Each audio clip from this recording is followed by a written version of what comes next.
Buenas noches. Vamos a ir abriendo la Biblia en Hebreos. Tomaremos un texto, luego veremos otros. La verdad que me quedé con muchas ganas de seguir escuchando a Dios a través de Daniel. Muchas ganas. No quería que termine, y no es para halagarlo, Daniel. Es la voz de Dios, necesaria, justa para nuestros corazones. Y cuando la comida está rica, uno quiere seguir comiendo. Y lástima que el tiempo es tan tirano. Había un hombre, tiene la Biblia abierta en Hebreos, ¿no? Me vino a la mente algo. Bueno, este texto lo predicó papá hace 50 años en una iglesia donde él estaba pastoreando con otro hermano y yo fui a dar testimonio. Había aceptado a Cristo, entonces me llamaron a dar testimonio de mi conversión. Y papá habló sobre la mujer que tocó el manto de Jesús. Y el énfasis era una. Había una multitud, pero una. Y en la vida del Señor, como dijo Daniel, siempre aparecía uno. Y apareció un hombre, hace poco vimos, el Esteban habló el domingo, que puesto de rodillas, y una mujer y un hombre. Pero uno entre la multitud le preguntó, maestro, siempre uno. Si bien hay multitudes, hay uno. Y tenemos que buscar al Señor. Un señor, acá un señor con minúscula, de mucho dinero había perdido a su mujer y había quedado una niña, su única hija, con el padre. Y el padre tenía tantas posibilidades de darle todo que le compró lo mejor, la llevó a Disney, como se hablaba algo hoy. Luego cambió la casa y le regaló la mejor bicicleta y el órgano, todo. Este hombre era creyente. Y le iba dando y en la iglesia lo animaban los hermanos. Y la nena seguía llorando y llorando. Y un día le pregunta, ¿por qué lloras? No recuerdo el nombre, es una historia real. Tenés todo, papá te da todo. Y ella le dice, sí, papá, pero mamá no está. No había reemplazo para mamá. Y vamos a estar en el cielo muy pronto, y que ya tiene que ser acá en la tierra. Podemos tener todo, pero si no está Cristo, todo es nada. Y Cristo es todo. Y como se dijo hoy tan claramente, venimos a encontrarnos con Dios y principalmente con el Señor Jesús. Bien, mi tema en esta noche será no desmayar. ¿Por qué? Porque yo desmayo y necesito la fortaleza de Dios.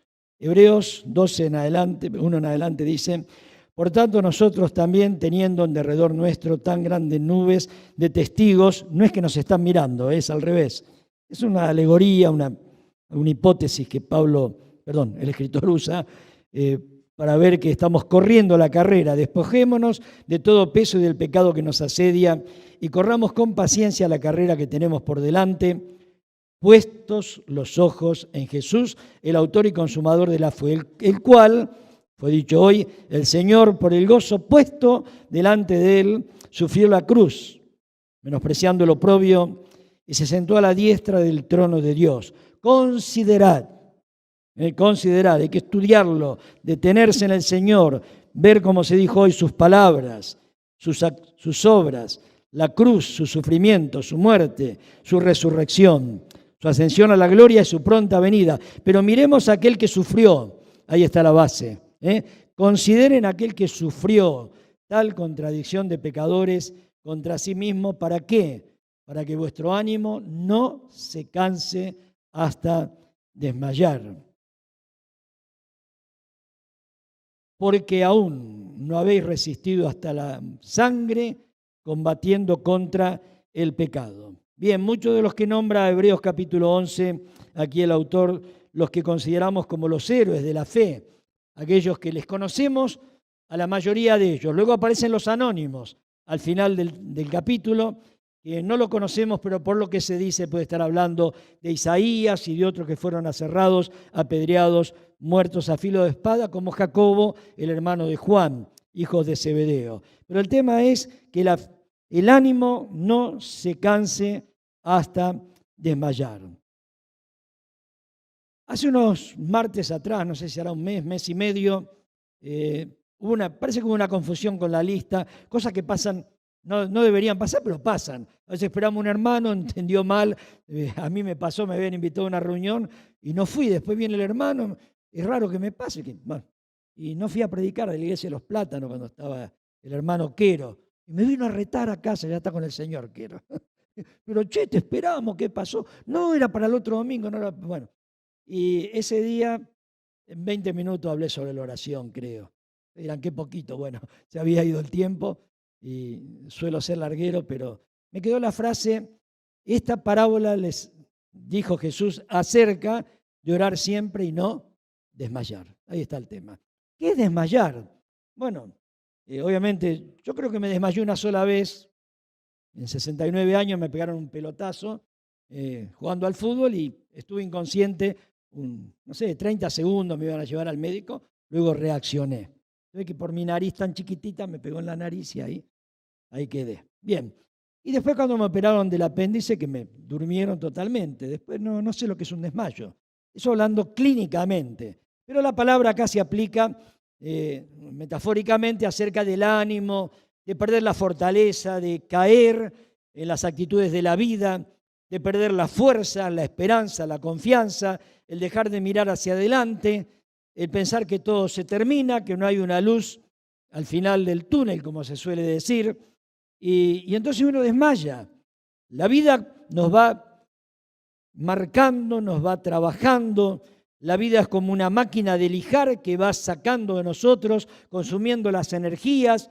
A veces la vida se va acortando, las fuerzas se van viniendo abajo con los años. La esperanza de la juventud se queda atrás y la esperanza de los viejos, dice la Biblia, que solamente, o la alegría son nuestros nietos, y parece que la vida llega a la cumbre y uno mira hacia adelante y lo único que espera es el fin, o sea, la muerte, que verdaderamente a todos nos va a tocar. Y cada año que pasa estamos más cerca del cielo, como decía el Cacho Isa, no solamente por la venida de Cristo, sino también por la edad. Tenemos fecha de vencimiento, tenemos caducidad, vamos a terminar en esta tierra, la gracia de Dios nos ha alcanzado y vamos a ir al cielo. Pero desmayamos, hay angustia, el desánimo es angustia, a veces es pesar, ya dije, es perder las fuerzas, es quedarnos sin aliento, se nubla la visión, se ve solamente el presente, que a veces es oscuro, muy difícil de sobrellevar, y no se ve el futuro al cual Dios nos puede llevar de su mano y fortalecernos. Ahora, esto es una realidad. La Biblia dice aquí, lo dice en muchos pasajes, que no debemos desmayar. No dice que no podemos desmayarnos. No es un pecado. El mal está en quedarse en el desmayo. Pero sin embargo, una y otra vez la palabra de Dios nos habla acerca de este tema. Pablo decía a los hermanos en el libro de 2 Corintios, así que recibiendo nosotros este ministerio de fe, esta encomendación de Dios para que lleven el Evangelio, el apóstol Pablo, Silas, Timoteo y los otros apóstoles con los colaboradores, dice, no desmayamos. Ante bien renunciamos al oculto y vergonzoso y damos a conocer con poder la palabra de Dios. Y damos testimonio de Jesucristo. Claro que Pablo podía desmayar. Podía desmayar como el escritor aquí a los hebreos nos presenta el ejemplo de Cristo. Porque los hebreos que estaban recibiendo esta epístola, esta carta, que no sabemos ciertamente quién la escribió, pero sí el Espíritu Santo, era un pueblo que si algunos se convertía a Cristo, eran desahuciados, echados de las familias, perdían la herencia, eran tenidos en poco, venía la burla, ustedes no tienen templo, no tienen sacerdote, no tienen la ley, no tienen quien les ministre. ¿Dónde está el templo como el que tenemos nosotros? Bueno, a los pocos días fue destruido, ¿no? Pero todos se venía bajo el ánimo. Y había persecución, había desprecio, había pérdida de la salud, de las fuerzas y podía venir el desmayo. Y Pablo dice también acerca de la vida física. ¿Cuántos hermanos pueden estar aquí hoy con tratamientos médicos? Estamos orando y todos los martes nos llegan los motivos de oración, no estamos presentes en la reunión o llegan estos motivos de oración para que oremos, para que clamemos. Porque el cuerpo, dice también el apóstol Pablo en 2 Corintios 4, creo que el versículo 16 o 17, Ahora bien, aunque nuestro hombre exterior se va desgastando, hermanos, nos vamos desgastando. La vida no es la misma que cuando teníamos 20 años. Bienaventurados los jóvenes que tienen la edad. Pero pensaba hoy, yo estaba mirando a los jóvenes y digo, pasé yo la edad de ellos también, las dudas doctrinales de la vida. Necesitan los jóvenes orientación, que le marque la palabra de Dios a través de los maestros, los pastores, los enseñadores, los líderes que están al frente de ellos, un norte en la vida. Pero la vida se pasa y lo que ayer parecía que nunca iba a llegar, y ustedes lo saben.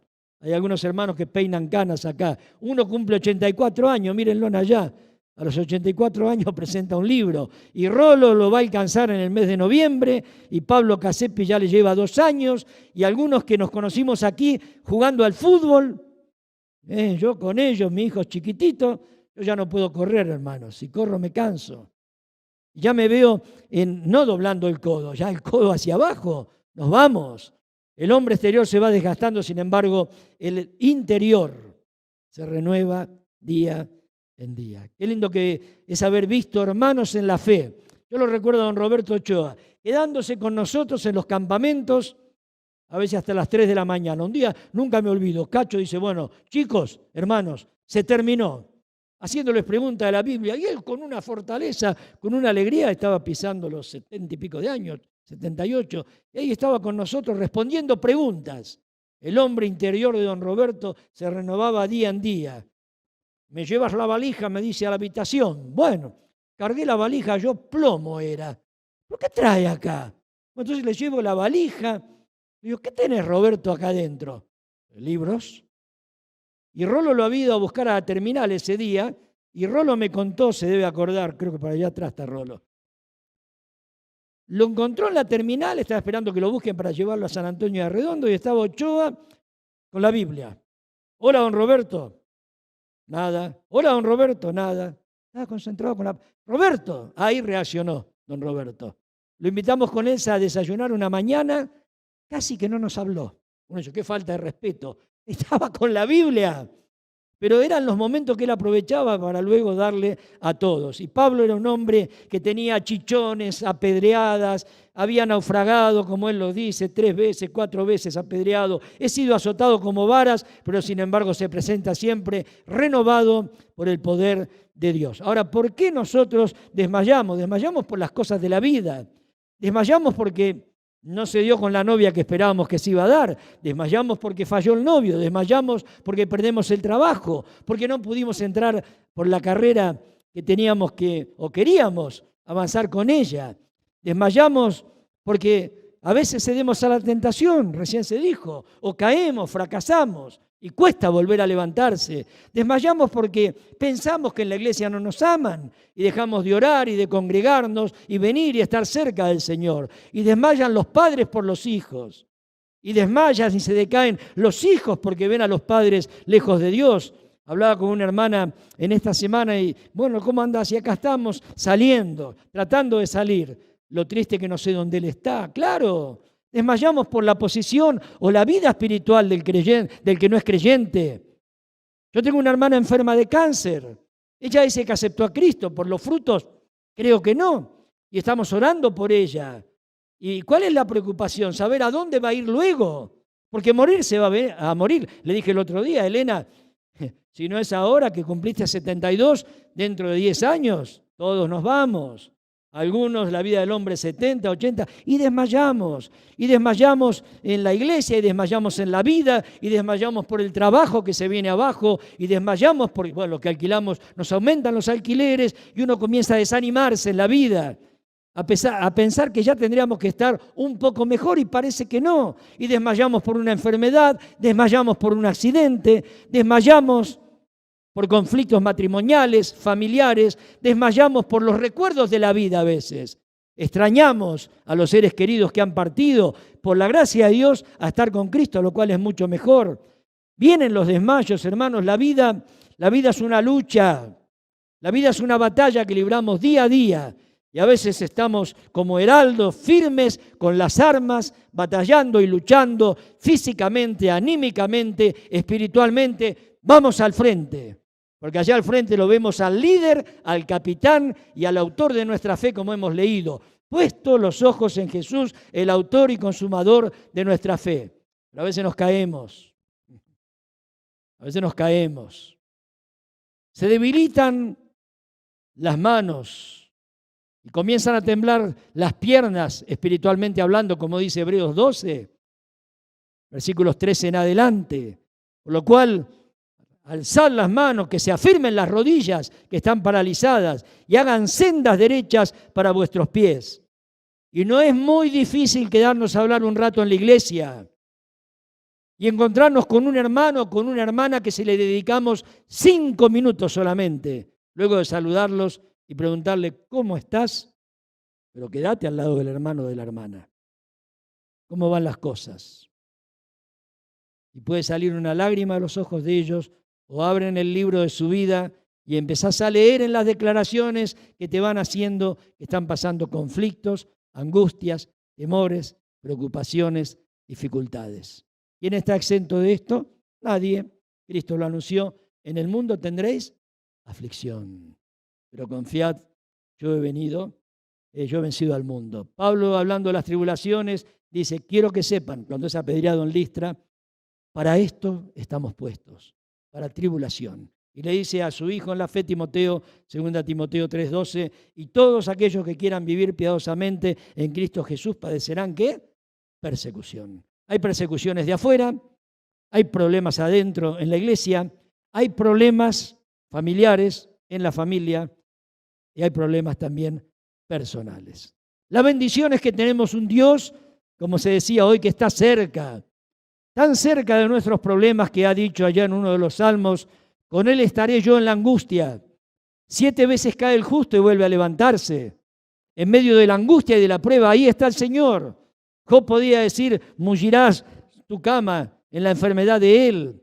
Aunque Él me matare, en Él esperaré. Me probará y saldré como el oro. David era un hombre que pasó angustias. Las lágrimas de David, dice él, hablando hiperbólicamente como hablaban los judíos, inundo, dice, mi lecho de lágrimas cada día, pensando. En el Salmo 42 dice el salmista, me preguntan cada día, ¿dónde está tu Dios? Porque él estaba angustiado, estaba transitando el camino de la soledad, estaba solo.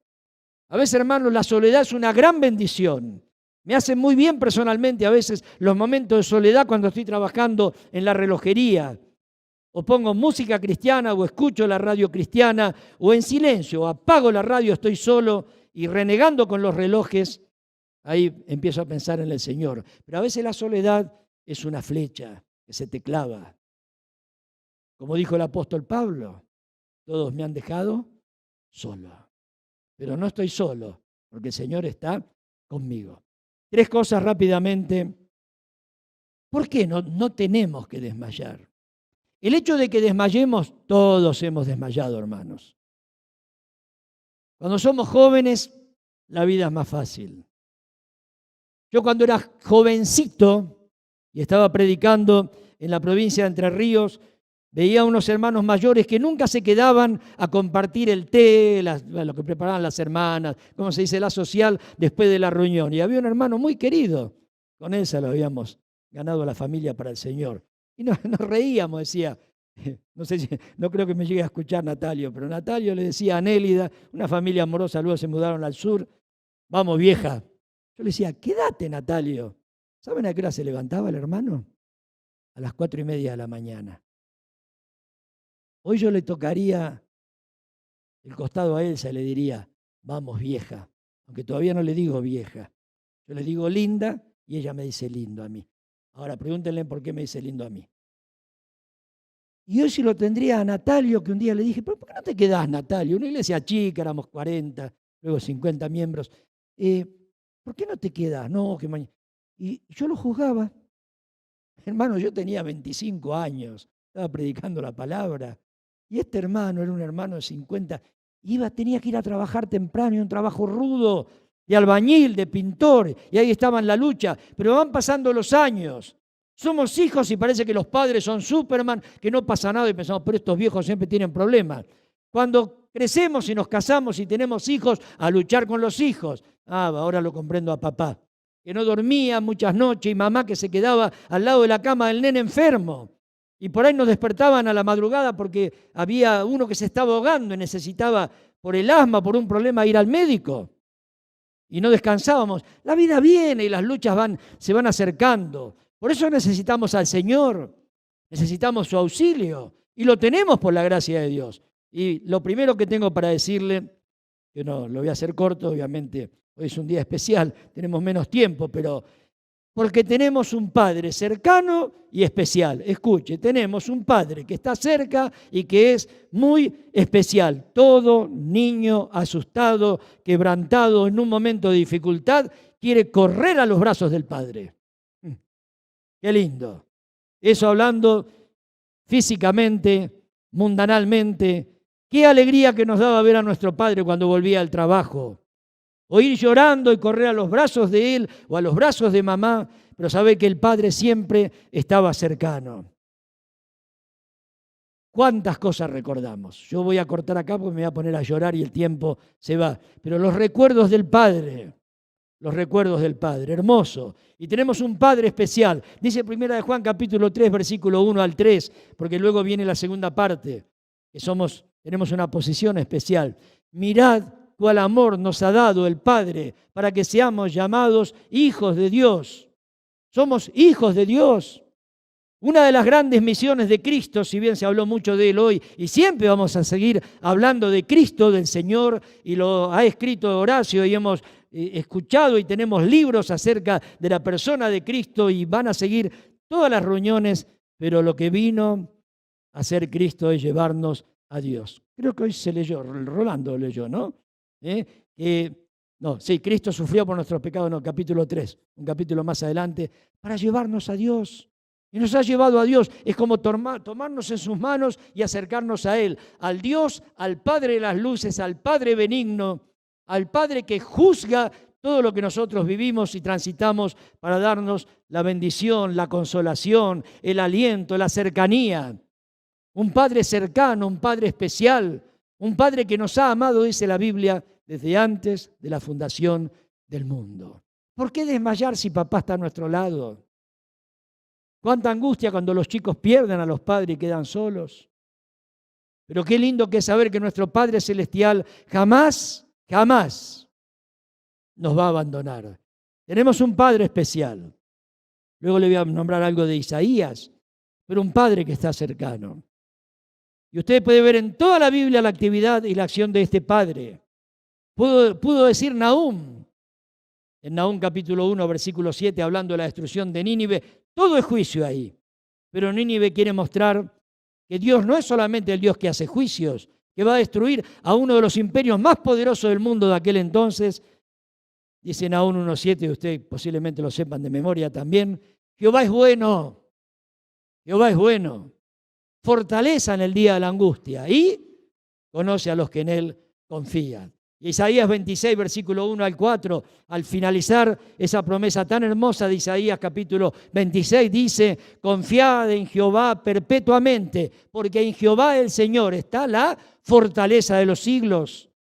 En medio de nuestra debilidad se perfecciona el poder de Dios. Pablo, que había sido llevado al tercer cielo y vio y oyó así cosas que le es al hombre, dice, imposible darlas a conocer. Cosas inefables. Dios le dio un aguijón en su carne, pero le dice luego, es una bendición para ti, porque mi poder se perfecciona en tu debilidad. Pero luego tenemos no solamente un Padre especial, sino una posición especial. Mirad cuál amor nos ha dado el Padre. ¿De qué región el original dice ahí? Es un amor exótico, un amor que el mundo no lo había conocido, que los griegos en su lenguaje todavía no lo tenían, el amor ágape. Pero miren de la región que vino, bajó del cielo el Padre, enviando a su Hijo Jesucristo. Nos ha dado un amor tan especial el Padre para que ahora seamos llamados hijos de Dios. ¡Qué posición! Soy hijo de. ¿Cuántos se jactan porque son hijos de? Daniel decía algo hoy acerca de esto, ¿no? Ir a conocer, este chico, el padre de él es fulano, qué bárbaro, ¿no?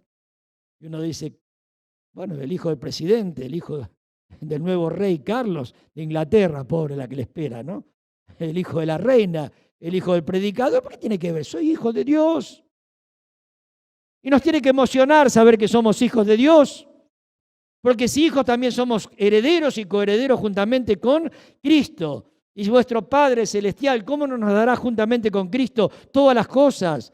Y disfrutamos del poder, de la capacidad, de la energía, del cuidado, la protección. Decía David, por delante, por detrás me rodeaste y sobre mí pusiste tu mano. ¡Qué Dios que tenemos! Nos cuida de arriba, nos cuida de adelante, se pone detrás y encima nos pone la mano sobre nuestras cabezas. Ese es el cuidado de Dios. Tenemos un Padre especial, pero tenemos también entonces una posición especial. Mirá cuál amor nos ha dado el Padre para que seamos llamados hijos de Dios. A lo suyo vino a salvar al mundo, mas los suyos, plural, los judíos, no le recibieron. Mas a todos los que le recibieron, a los que creen en su nombre, les dio la autoridad, la potestad de ser llamados como hijos de Dios. Un Padre que nos ama como hijos y tenemos la posición de hijos. Gálatas 4, versículo 1 en adelante. Llegado el cumplimiento del tiempo, Dios envió a su Hijo, nacido de mujer y bajo la ley, a fin de que redimiese a todos aquellos que estaban bajo la ley. Y por cuanto somos hijos, para darnos la posición de hijos, y como ahora somos hijos, ha enviado en nuestros corazones el Espíritu de su Hijo, por el cual clamamos, ¿cómo? Abba, Padre. Padre mío, qué bendición. Mire dónde Dios nos ha colocado. Nos ha sacado del pozo de la desesperación, del lodo cenagoso, y nos puso en las alturas, como dice otro salmo, para que gobernemos, disfrutemos con los príncipes de su pueblo. Ese es el mensaje del Evangelio, que a veces lo estamos predicando poco porque no traemos almas. Daniel dio a entender esto en el mensaje de la cena, hermanos. ¿Por qué la gente no viene? ¿Será que nuestro testimonio no los trae? Pero los tenemos que traer, tenemos que hablar. Tenemos que preparar una reunión evangelística, aunque sea una vez al mes, e invitar a la gente. ¿Cuánto hace que no vemos gente que pasan al frente a recibir a Cristo? Tenemos que organizar y ver y clamar y orar por los que se pierden, porque un día alguien oró por nosotros. Y por la gracia de Dios somos salvos. Y vamos a estar en el cielo porque muchos doblaron sus rodillas y nos alcanzaron el poder del Evangelio, el mensaje que calma, que transforma el alma, que calma la ansiedad, que nos da la vida eterna, que nos llena de esperanza y que nos prepara para el encuentro con el Señor. Tenemos un Padre especial, tenemos una posición especial y tenemos una promesa especial que la leo porque hay miles de promesas. Algunos dicen que son 3.600. Otros dijeron que había 30.000. Bueno, hay dichos, así como hay dichos proféticos, hay dichos que incluyen promesas. Spurgeon decía, no podemos dar un paso en la vida sin pisar una promesa de Dios.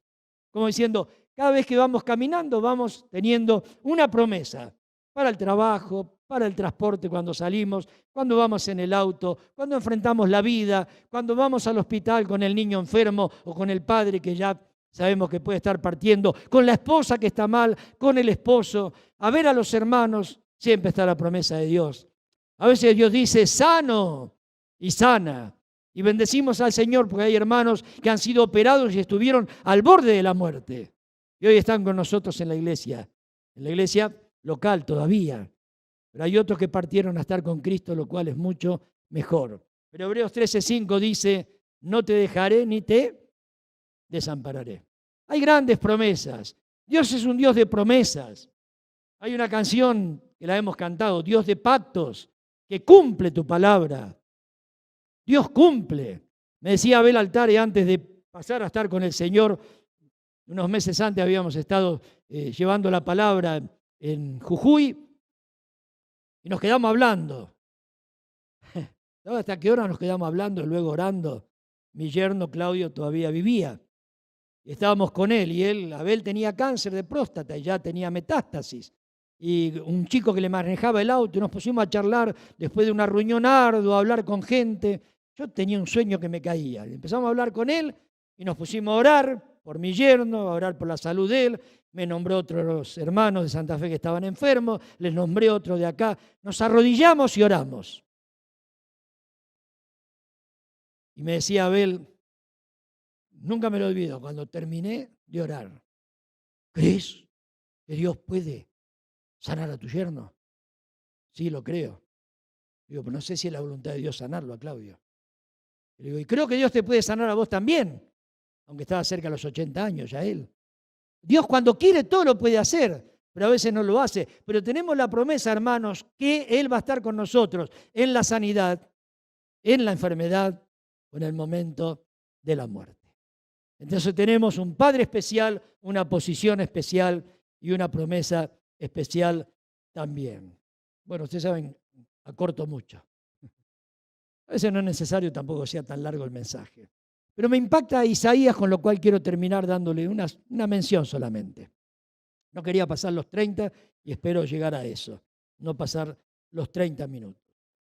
Isaías, el profeta, que habla del Dios incomparable. ¿Se acuerdan en qué capítulo? Uno de los grandes capítulos de la Biblia, Isaías 40. Pero estudiándolo, viéndolo, me gusta volver a Isaías, ir del capítulo 40 en adelante. Obviamente que habría que empezar el capítulo 1. Hay que estudiar a Isaías, que es el evangelista del Antiguo Testamento. Hay que leerlo, estudiarlo, memorizarlo. Si bien habla mucho de juicios en los primeros 40 capítulos, del 40 en adelante, los primeros 39, del 40 en adelante aparece el Dios incomparable. No desmayemos, hermanos. Tenemos un Dios incomparable. Un Dios que a través de Cristo ha venido a invertir toda su gracia, su misericordia, su poder y su perdón en la vida de seres caídos y perdidos como lo éramos cada uno de nosotros. Y en los capítulos 40 al 41 yo anoté, aparece el Dios incomparable en su persona. Por eso él se pregunta, Dios a través de Isaías, ¿a qué me haréis semejante y con quién me van a comparar? Y ahí empieza a hablar de la bajeza, de la pobreza, de la pequeñez de las naciones que estaban en este mundo. Tenemos un Dios incomparable en su persona. ¿Cómo es la persona de Dios? Estamos estudiando Dios, teología propia. Tenemos que hacerlo. Yo tengo las carpetas el otro día ordenando, digo, tengo que volver a estudiar lo que he enseñado y me han enseñado. Y seguimos enseñando.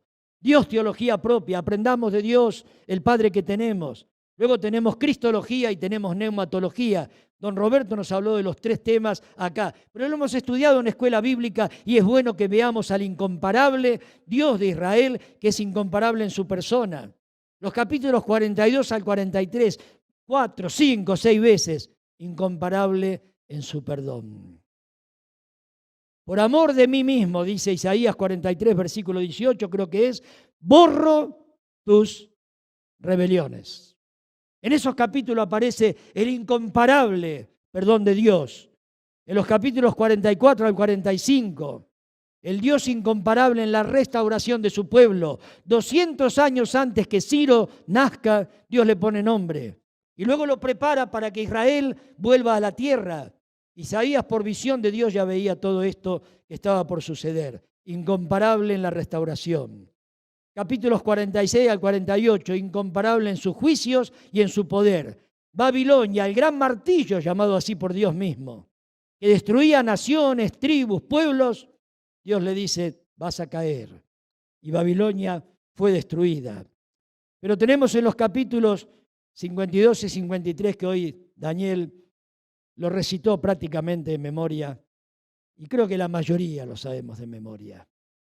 ¿Quién ha creído a nuestro anuncio? ¿Y sobre quién se ha revelado el brazo del Señor? Y aquí le veremos al Señor, sin hermosura, para que le deseemos, porque de tal forma fue desfigurado su rostro. Y ahí empieza a hablar, y hay un texto que es básico para la redención en la persona de Cristo. Él está hablando de Jesús, de nuestro gran Salvador, el Señor Jesucristo, y dice, Él cargó en Él, sobre Cristo, el pecado de todos nosotros. Esto es lo que conmueve el alma de aquel que se acerca a Cristo. Cargó en Él el pecado de todos nosotros. 52 y 53, la gran redención. Qué lindo que es sentarse a los pies de Isaías, hermanos, porque nos va a llevar a los pies de Cristo y nos va a poner delante de la cruz. Y ahí es a los pies de la cruz donde podemos humillarnos, entender el gran amor de Dios, comprender lo que ha hecho por nosotros, adorarle y darle gracias. Y luego predicarlo y enseñarlo. A Dios el Padre, a Dios el Hijo y a Dios el Espíritu Santo. Y termina Isaías con los capítulos 65 y el 66. Cielos nuevos y tierra nueva. Ese es el Dios incomparable en la esperanza. Qué lindo que es ver que Isaías, al igual que la Biblia, que tiene 66 libros, termina Isaías mostrándonos el cielo. Y Juan, cuando el Espíritu Santo le dice a Juan, sube y mira. Y Juan dice, y subí y miré. ¿Y qué vio? El trono, el Padre, el trono del Hijo, los millares y millares de ángeles que le servían. Y luego nos lleva al capítulo 20 y 21 al ver la ciudad celestial. Allí vamos a estar. Y no le vamos a decir, como la niña al padre, tengo todo, pero ¿dónde está mamá? Dice la Biblia que le vamos a contemplar al Señor cara a cara. Y sus siervos verán su rostro. Qué indigno que me siento. Y verán su rostro y le servirán. El rostro marcado por los pecadores, pero el rostro marcado por nuestros pecados. Los que Él perdonó, los que perdonan y los que nos seguirá perdonando, porque Él nos perdonó todos los pecados a través de Cristo. Y debemos, hermanos, acercarnos. Se lo leo nomás. ¿Te sentís desanimado? Hoy lo decía Ezequiel. Acércate a la cueva de Elías. Elías, ¿qué haces aquí? He sentido un vivo celo por Jehová de los ejércitos. Anda a ver a la cueva de Elías. Metete con Elías adentro de la cueva. Y vas a escuchar a alguien que viene y te dice, Elías dice, se terminó. No queda nadie, Señor, que te pueda servir. Mira, estás equivocado. Hay 7.000 que todavía no doblaron sus rodillas ante Baal. Pero tenés trabajo que hacer todavía. Vamos, no desmayes, Elías. Tenés que ir y ungir a Asael como rey de Siria y a Jehú como rey de Israel. Y hace esto y lo otro. Sigue. ¿Has sentido la pérdida de un ser querido, la pérdida de la salud? Anda y entra en la carpa de Job. 10 hijos muertos, una tremenda enfermedad. La mujer que en ese momento estaba mal, pobre, y le dice, maldice a Dios y muérete. Vamos a ver, como dice Santiago capítulo 5, que Jehová es, miren el fin de Job, el fin de Dios para Job, que Jehová es muy misericordioso y compasivo. Si tenemos necesidad, desmayamos por la necesidad, vayamos a la casa de la viuda de Sarepta. Van a ver que ustedes... hay harina que estaba rascando, pero nunca acabó la harina ni el aceite, y Dios la sostuvo. ¿Nos sentimos desamparados? ¿Nos dejaron solos? Vamos a la cárcel de Roma, al lado de Pablo. Todos me han dejado, pero no estoy solo, eso ya lo dijimos hoy. El Señor está conmigo. ¿Hemos caído en algún pecado? ¿Cómo? A veces podemos caer. Vamos al palacio de David. Cuando viene Natán y lo mira fijamente a los ojos y le habla de la injusticia que se había cometido, y le dice, tú eres ese hombre, David. Y David dice, pequé contra Jehová. Y encuentra nuevas fuerzas, nueva esperanza. Hemos fallado al Señor como Pedro. Ahí lo vemos al lado del mar de Galilea. Vayamos al lado del mar de Galilea. Vamos a sentarnos al lado de Pedro y del Señor. Y vamos a ver la restauración de Pedro. Apacienta mis ovejas. Y bueno, se fue el tiempo, pero si iríamos a Getsemaní. Ahí vemos al santo de los santos, al justo, Jesucristo el justo. Y ahí encontraríamos aquel que no conoció pecado, en gran angustia. Era tal la angustia que tenía en su alma, que termina diciendo, Padre, si es posible, pasa de mí esta copa. Estaba desmayando. Él, el Hijo de Dios. ¿Y saben por qué digo que estaba desmayando? Porque cuando terminó de orar, vinieron ángeles y ¿qué hicieron con él? Lo fortalecieron. Y si el gran Hijo de Dios, nuestro gran Salvador, necesitó el auxilio del Padre y le envió los ángeles, ¿cuánto más a nuestra vida? ¿Oramos?